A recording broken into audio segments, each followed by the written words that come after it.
How to install the 2-in-1 pivoting fixed line and bladed head. Remove the power source according to your Powerhead's manual. Remove the spool cap and spool.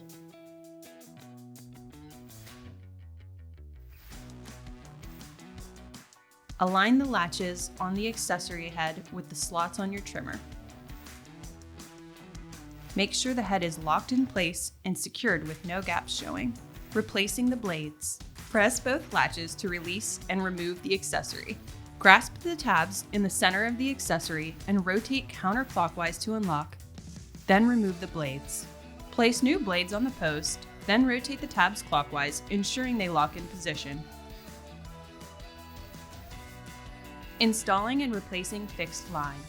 Fold a piece of replacement line in half, then insert the line through the eyelets and pull tight.